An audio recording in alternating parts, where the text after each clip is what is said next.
तो पूरे उत्तर प्रदेश में हैं ऐसे तो अपने लोग, लेकिन कर संजोग से हमारी ये जो ब्रांच है इन्हीं लोग के हलके में है, और ये कर्नलगंज थाने में ही पोस्टेड हैं दोनों लोग।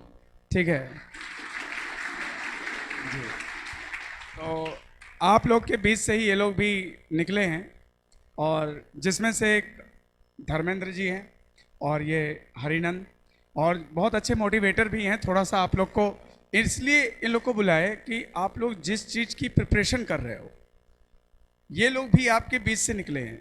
तो देखिए, एज ए टीचर मैं सब्जेक्ट का मेंटर हूँ, मैं सब्जेक्ट की गाइड तो कर सकता हूँ, कहाँ से क्वेश्चन आएंगे वो मैं बता सकता हूँ, कितनी बेहतरीन तरीके से इसको सॉल्व करेंगे वो मैं बता सकता हूँ, लेकिन आपको इस खाकी की एक झलक पड़ेगी ना, तो एक अंदर से जो मोटिवेशन आएगा, है ना, और आप ही के बीच से निकले हैं, यही से निकले हैं, तो इसलिए जो है आप लोगों के अंदर एक अच्छा मोटिवेशन भी आएगा। और अभी इनका तो बहुत बड़ा एक्सपीरियंस है, और आप सुनेंगे कि बहुत अच्छा आप लोग यूट्यूब पे मोटिवेशन देखते होंगे। अभी पुलिस का आप लोग एक पक्ष देखते हैं कि पुलिस वाले जो है, डर लगता है कुछ लोगों को कि भाई पुलिस वाले हैं कुछ भी बोल देते हैं कुछ भी, लेकिन आज आप पुलिस का दूसरा पक्ष भी देखेंगे। ठीक है, तो देखिए, पुलिस को जो जिम्मेदारी दी गई है, अबलम ही ग्रस्ते दंडा भावे, तो दंड के अभाव में जो है सबल लोग जो है दुर्बल लोग को सताया करते हैं। तो अगर ये प्रेम से निवेदन करेंगे, प्रभु आप कहाँ इनको सता रहे हैं, तो लोग शायद नहीं सुनेंगे। ठीक है, तो इनको जो है अपनी पुलिसिंग करनी पड़ती है, वो उनका अलग पहलू है। इनका दूसरा पक्ष एक और है कि जनता के बीच में अभी हरिनंद जी को मैं दूंगा और आपको बताएंगे कि जनता के बीच में ये लोग कितना अच्छा काम कर रहे हैं। इससे जो है इनको सरकार भी प्रमोट कर रही है कि आप लोग पब्लिक फ्रेंडली हो बनो, पब्लिक में जाओ, पब्लिक को मोटिवेट करो, है ना। पुलिस से डरने का नहीं है, डरने का मतलब उनका इंटेंशन ये नहीं है, आपको डराना नहीं है। आप गलत काम नहीं करोगे तो आपको डरना क्यों है। ठीक है, ये आपकी मदद के लिए हैं, आपको डराने के लिए थोड़ी ना है। तो धर्मेंद्र अपने स्टूडेंट रहे 2013 में, तो धर्मेंद्र इन बच्चों के लिए कुछ आप क्या कहना चाहेंगे। बहुत बड़ी वैकेंसी भी है सामने, और ये उसी की एस्पिरेंट हैं जो उसकी तैयारी कर रहे हैं, तो आप लोग थोड़ा सा इनको कुछ बताइए कि ये कैसे इसमें करें, क्या करें। पहले तो सर का बहुत बहुत धन्यवाद देना चाहता हूँ मैं कि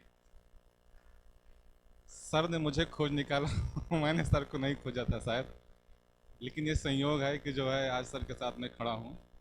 इन्हीं आप लोग के जो है, जहाँ आप लोग बैठे हैं मैं भी बैठा हुआ करता था, और मुझे याद है कि मैं सबसे पीछे वाली सीट पर बैठा हुआ करता था, जो लेकिन हाँ पढ़ने में इतने ध्यान से पढ़ता था कि सर की कोई भी बात, एक छोटी सी बात भी जो है स्लिप नहीं करती थी।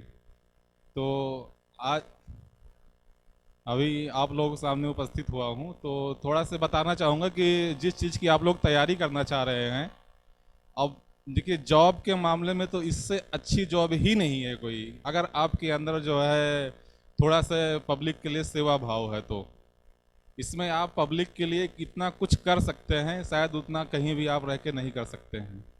और ये कोई बहुत कठिन जॉब भी नहीं है, आप वन स्टेप एग्ज़ाम देके बहुत आसानी से निकाल सकते हैं।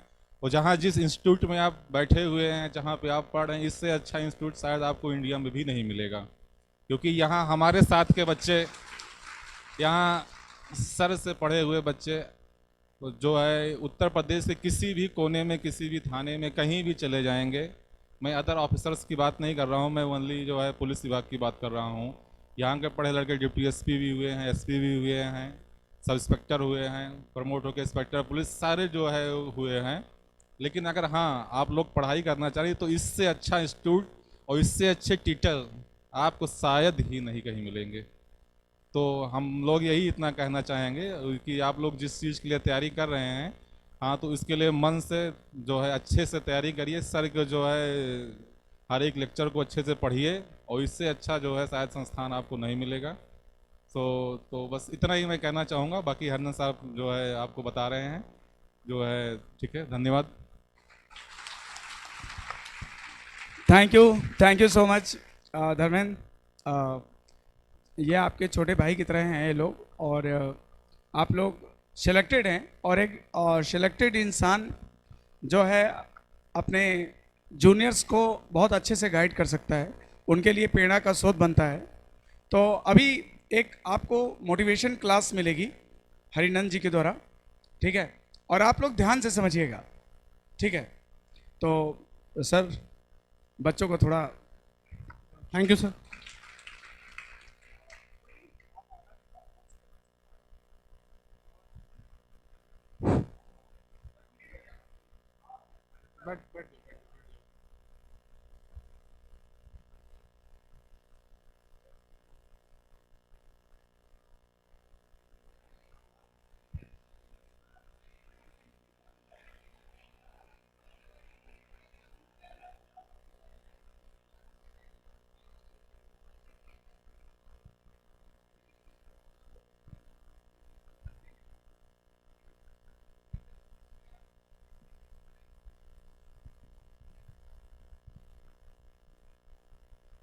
ओके, तो शुरू किया जाए। हेलो एवरीवन, जय हिंद। कैसे हो आप सब? Fine. And how is the जोश? पक्का? ठीक है। पहले मैं थोड़ा सा अपने बारे में बता देता हूँ, क्योंकि आपके अंदर से सवाल आएगा मैं क्यों आपको सुनूं। Yes no? क्योंकि टाइम बहुत कीमती है, और जिस उम्र में आप हैं, मैं आपको पूरे विश्वास के साथ कह सकता हूँ, you have very precious time. Every second is important, क्योंकि आप लोग यहाँ पे हैं to shape your career. Yes no? और जब करियर को बनाने की बात हो, तो सबसे बड़ा रिसोर्स पता क्या होता है? सबसे बड़ा रिसोर्स होता है टाइम। मैं पूरे विश्वास के साथ कह सकता हूँ, जितने भी gentle man and the ladies sitting over here, 2 year, 3 year, 4 year, 5 year down the line आपका एक बेहतरीन फ्यूचर होगा। जिस तरीके से आप टाइम को यूज करोगे, उसके अकॉर्डिंग आप बहुत अलग अलग प्लेटफॉर्म पे पहुंचेंगे, है ना? समझ पा रहे हैं ना? तो 2 मिनट में पहले अपने बारे में बता दूं। मेरा नाम है सब इंस्पेक्टर एचएन सिंह, मैं लखनऊ से हूं। देखो, पहले तो समझो कंपटीशन किस चीज का है। कंपटीशन नॉलेज का। क्यों? स्पीड का। Yes no? एक्यूरेसी का, और कुछ नहीं। नॉलेज किस चीज की होनी चाहिए? सिलेबस की। ना उससे कुछ कम, ना उससे कुछ, सिर्फ सिलेबस का ज्ञान होना चाहिए, दैट्स ऑल। समझ पा रहे हैं? कोई आदमी है जो कि बहुत बेहतरीन इंजीनियर है, एक्सपर्ट अपनी फील्ड का, लेकिन क्या दरोगा बन सकता है? नहीं। क्यों? क्योंकि उसको ज्ञान है इंजीनियरिंग का, इसके सिलेबस का नहीं है ना। दूसरी चीज, स्पीड बहुत जरूरी है, क्योंकि आपका जो पेपर है विद इन टाइम हो जाना चाहिए। ज्ञान बहुत है, लेकिन उसको शो करने के लिए आपको एक्स्ट्रा टाइम की जरूरत है। बस विद इन टाइम आप उसको नहीं कर सकते, तो उस ज्ञान का आपके रिजल्ट में कोई योगदान, यूजलेस। तीसरी चीज, एक्यूरेसी। एक्यूरेसी बहुत क्रूशल है, क्योंकि अगर आते हुए क्वेश्चन गलत होंगे तो पक्का आप दूसरों से नीचे चले जाओ। पूरा फोकस यही होना चाहिए कि हमें पढ़ना है सिर्फ सिलेबस, और इस तरीके से पढ़ना है, ऐसी स्पीड होनी चाहिए कि कोई भी आता हुआ क्वेश्चन गलत नहीं हो, कोई भी आता हुआ क्वेश्चन छूटे ना। फिर से रिपीट कर दे रहा हूं आपके लिए, सिलेबस को हमें इस तरीके से पढ़ना है कि कोई भी आता हुआ क्वेश्चन ना तो छूटे ना गलत हो। कोई क्वेश्चन आपको आता ही नहीं तो कोई दिक्कत वाली बात नहीं, आता हुआ क्वेश्चन छूटना नहीं चाहिए और गलत नहीं होना चाहिए, आपका काम हो गया। Is that clear? कोई डाउट? अब एक और चीज मैं बता देता हूं, सक्सेस का मंत्र क्या है। जो टॉपर्स होते हैं वो किस तरीके से तैयारी करते हैं, ये आपके बहुत काम आने वाला है। जानना चाहते हो? सबसे पहली चीज होती है एनालिसिस। वो 3 चीजों की एनालिसिस करते हैं। पहले चीज तो सिलेबस की। अगर आपने सिलेबस की एनालिसिस नहीं किया तो इसका मतलब कि आपको अपने तैयारी को थोड़ा रोक देना चाहिए, पहले सिलेबस देख लो क्या है। दूसरी चीज कट ऑफ, प्रीवियस ईयर्स में लगभग कितनी कट ऑफ जा रही है। Is that clear? तीसरी चीज है योर, आपके खुद का स्ट्रेंथ और वीकनेस। जैसे आपकी रीजनिंग भी एकदम माशाल्लाह है, मैथ्स भी माशाल्लाह है, तो इसका मतलब कि आपको रीजनिंग और मैथ्स दोनों पे अच्छी मेहनत करनी पड़ेगी। ठीक है? समझ पा रहे हो? टाइम लगेगा, ज़्यादा टाइम लगेगा। आपको लग रहा है आपकी मैथ्स बहुत अच्छी है, रीजनिंग खराब है, तो इसका मतलब मैथ्स में कम टाइम लगेगा, रीजनिंग में ज़्यादा टाइम लगेगा। तो उससे आप डिसाइड कर लोगे कि आपकी स्ट्रेंथ और वीकनेस क्या है, कौन से एरिया से ज़्यादा स्कोर कर सकते हो, कौन से कम। फिर दूसरा आता है स्टडी, फिर पढ़ाई शुरू होती है। जो नहीं आता उसको पढ़ना है, जो आता है उसको रिवाइज करना है या उसकी प्रैक्टिस करनी है। चौथी चीज है रेगुलरिटी। आप हरदम देखिएगा जो बहुत ही नॉर्मल लड़के होते हैं, एकदम एवरेज लड़के, वो ज्यादा सफल हो जाते हैं, क्योंकि जो तेज होते हैं ना उनके अंदर रेगुलरिटी की बड़ी कमी होती है। जो अपने आप को बहुत इंटेलिजेंट समझता है ना, वो मेहनत बिल्कुल नहीं करता, समझ लो। तो रेगुलरिटी बहुत जरूरी है। अगर आप आज ही कसम खा लो, ठीक है, जिससे भी आप सबसे ज्यादा मोहब्बत करते हो उसका नाम लेकर के आप कसम खा लो कि आज से लेके एग्जाम तक ऐसा एक भी दिन नहीं आएगा जिस दिन मैं पढ़ाई ना करूं, ठीक। तो गारंटी के साथ मैं कह सकता हूं कि आप अपनी सफलता के एकदम पास पहुंच जाओ। चाहे आधे घंटे ही पढ़ो, 1 घंटे पढ़ो, 2 घंटे पढ़ो, जितना तुम पढ़ सकते हो उतना पढ़ो, बट रेगुलरिटी अगर इस तरीके से मेंटेन कर लिया तो तुम्हारा काम हो जाएगा। Getting my points? समझ पा रहे हैं? तो ये था आपकी strategy, mantra to clear the examination. अब अगर आपको कोई डाउट है तो आप पूछ सकते हो। इतना पर्याप्त है मेरे हिसाब से। क्यों? कुछ क्वेश्चंस वगैरह हैं तो पूछ सकते हो आप। हम्म,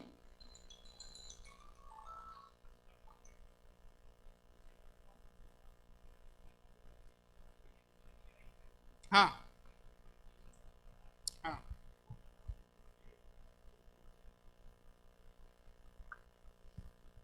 ऐसा नहीं है। वैकेंसी ज़्यादा दिन तक नहीं आई तो कट ऑफ बहुत ज़्यादा नहीं जाता है। आपको ये पता चल सकता है कि पिछले साल किस लेवल के क्वेश्चंस पूछे गए थे और इस लेवल के क्वेश्चंस पे ऐसा कट ऑफ गया हुआ था। अब उससे 10-15 नंबर एक्स्ट्रा मान लो कि आपका टारगेट ये है, ठीक है। जैसे पिछली बार अगर कट ऑफ गया था 60%, तो आप ये मान के चलो अगर मैं 70% स्कोर कर रहा हूँ तो सेफ। अब आपका बहुत बोझ हल्का हो जाएगा। आप 100% पढ़ने के प्रयास में नहीं रहोगे। ऐसा नहीं रहोगे कि मुझे सब कुछ पढ़ना है, क्योंकि अक्सर होता क्या है कि जब हमारे पास ज़्यादा सामान हो जाता है तो उसको डाइजेस्ट नहीं कर पाते हैं। किसी ने पूछा कि you have to eat an elephant, how will you eat it? आपको एक हाथी खाना, आप कैसे खाओगे? तो उसने जवाब दिया, bit by bit, piece by piece. समझ रहे हो? जिस दिन आप 70% स्कोर करने लगोगे, आपका कॉन्फिडेंस लेवल इतना अच्छा हो जाएगा कि आप 10-15% एक्स्ट्रा स्कोर ही कर रहे होगे, ठीक है। तो पिछले साल के सिलेबस आप देख लो, उससे 10% ज़्यादा स्कोर करने का टारगेट होना चाहिए अभी आपका। बस समझ लो तुम खुश हो। Is that clear? और बताओ कुछ। ठीक है, यही सब किया करते हैं और उसमें वो इतनी एनर्जी वेस्ट कर देते हैं कि आखिर में जाकर के टीचर बनने के अलावा कोई ऑप्शन बचता नहीं। तो अगर आप टीचर बनना चाहते हो तो इस तरीके से भी कर सकते हो। हाँ, ऑल डन। चलो, wish you all the best for your bright future. जय हिंद।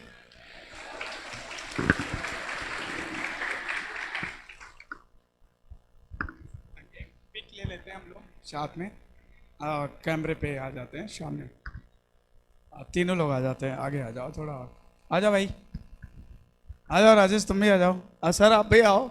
ये हमारे सर इंग्लिश पढ़ाते हैं, डेलही से हैं। जी जी।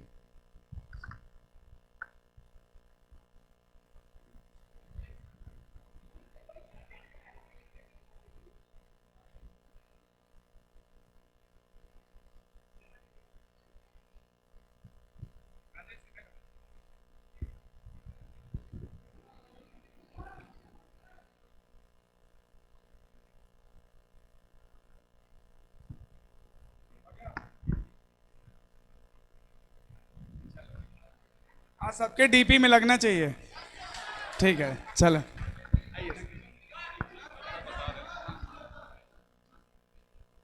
मैं एक चीज़ बताना चाहूँगा कि ये दरोगा की जो पावर होती है ना, ये बहुत ही ज़्यादा होती है, और जो इस जॉब में आया है वही इसको जान पाएगा।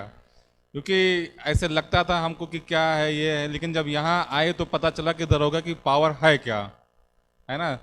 तो इससे आप बहुत की भविष्य बना भी सकते हैं और बहुत की भविष्य बिगाड़ भी सकते हैं। तो अब ये आपको डिसाइड करना है कि क्या करना है आपको अपने साथ।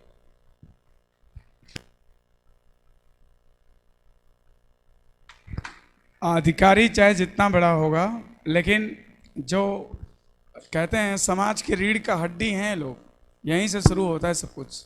ठीक है, सोसाइटी की जो मेन सर्कल में जो घूमते हैं, जो टैकल करते हैं, जो प्रॉब्लम को फील करते हैं, वो तो यही लोग हैं। ये जो रिपोर्ट करेंगे वही तो ऑफिसर को पता चलेगा। अब इनकी रिपोर्ट अगर रॉन्ग जा रही है तो ऑफिसर को लगेगा कि सोसाइटी में ऐसी चीज़ें हो रही हैं। अगर ये रिपोर्ट गुडविल में करेंगे तो लगेगा कि भाई नहीं, सोसाइटी में सब कुछ सही चल रहा है। तो पावर तो समझ लो बहुत ही पावर बैंक हैं ये लोग जी। मतलब मैंने सर की बात सुनी, मैं अपना मेरे सर ने मेरे बहुत सारे मिथ क्लियर कर दिए। मुझे पहले ऐसा लगता था, यकीन सच बता रहा हूँ, मैं कहा यार पुलिस वालों को कोई मतलब नहीं होता हम लोगों से एक बार जाओ बस पकड़ाओ और आ जाओ। लेकिन सीरियसली आज पहली बार, लेट बी वेरी ऑनेस्टली, मैंने स्टार्टिंग से लेके इतना इंटेलेक्चुअल एनालिसिस, है ना, ये दर्शाता है कि he has really worked very hard for his subjects. इन्होंने जो बातें बताई हैं, यकीन मानिए, ये जैसे रवि सर हो गए या हम लोग जो 18 साल का एक्सपीरियंस लेके बैठे हैं, ये हम लोग रखते हैं ज्ञान, है ना। तो ये सर ने जो आपको बातें बताई हैं, ये नॉर्मली सारे ये मतलब क्या बोलते हैं, फ्रीक्वेंटली आस्क्ड क्वेश्चन है बच्चों के, क्या कैसे कहाँ पे। और आपने अगर जिन्होंने वीडियो बनाया है ना, आप फालतू बातें शेयर करते हो, सर की बातें अपने सारे फ्रेंड सर्कल में शेयर जरूर करना। इससे क्या होगा, आपका भला और उनका भी भला होगा। और ऐसे एनालिसिस मतलब विरला ही कोई दे पाता है। तो a very big hand for him, that's what I want to say. Thank you sir. Okay, तो थोड़ा सा सर लोग इतने देर से सब कुछ आप लोग को बताए, और आई होप कि आप लोग जो है काफ़ी इंस्पायर्ड हुए होंगे इन लोग की बातों को सुनकर। और डेफिनेटली एग्ज़ाम के डेट तक आपकी प्रायोरिटी सिर्फ एग्ज़ाम होनी चाहिए, और हम लोग 100 मार्क्स से गुजरेंगे जब तक एग्ज़ाम आते आते। तो डोंट वरी, बाकी चीज़ें मैं मैनेज कर लूँगा। सारी चीज़ें आप लोग के लिए हम लोग मेहनत कर रहे हैं, और पूरी हमारी स्ट्रेटजी, हमारी रणनीति, सब कुछ जो है आपके फेवर में जा रही है। और वीडियो के एग्ज़ाम में मैंने अभी परफॉर्म करके आपको दिखाया भी, और इसमें भी हम बेहतर से बेहतर परफॉर्म करेंगे। वैसे वाले जी जी बिल्कुल बिल्कुल। और जहाँ ज़रूरत पड़ेगी, अब जब आप लोग रिटन क्वालिफाई कर लोगे तो मैं एक शर्लॉक का लेक्चर फिर से मैं आप लोग को एक दिलवाऊंगा, जो आपके पर्सनालिटी डेवलपमेंट के लिए होगा। कि अगर आप ऑफिसर्स के सामने जाते हैं, अभी आईजी साहब आए थे, आप लोग का बैच नहीं था, इवनिंग बैच था, तो उन्होंने भी 1 घंटा अपना लेक्चर दिया था। बच्चों को इंस्पिरेशन मिला काफ़ी उनसे, तो उन लोग इवनिंग बैच था, उसमें उन्होंने बताया था। तो एक्चुअली क्या है ना, कि आप जिसकी प्रिपरेशन कर रहे हो ना, ये उसी के एस्पिरेंट रहे हैं। तो ये जितना प्रॉपर आपने, कितना सही एनालिसिस सर ने करा है कि तुम क्वेरीज नहीं कर पा रहे थे, लेकिन इनको पता था कि तुम्हें परीक्षा देते समय क्या क्या प्रॉब्लम आने वाली है, और एग्जैक्टली तुम कहाँ कहाँ पे अपने को फेल्योर महसूस करोगे। तो एग्जैक्टली मैंने देखा कि किसी बच्चे ने क्वेरीज नहीं किया, लेकिन उसके बावजूद भी इन्होंने अपने एनालिसिस में वो हर चीज़ डाला जो कि तुम्हें एक प्रिपरेशन के दौरान प्रॉब्लम फेस करना पड़ता है। ठीक है, तो ठीक है, आज हम लोग इसी जगह पे आज अपने क्लास को समाप्त करते हैं। और आज आप लोग से माफ़ी चाहेंगे, क्योंकि थोड़ा सा शर्लॉक के साथ मैं चाय पानी करना चाहूँगा। ठीक है, चलो ओके। जब तुम्हारे सामने बैठे थे तो स्टूडेंट थे, अब इनको तो हम सर ही कहेंगे ना। चलो कोई नहीं। हाँ, एक सेल्फी ले लेते हैं। आप कैसे अंकित, एक सेल्फी ले लो।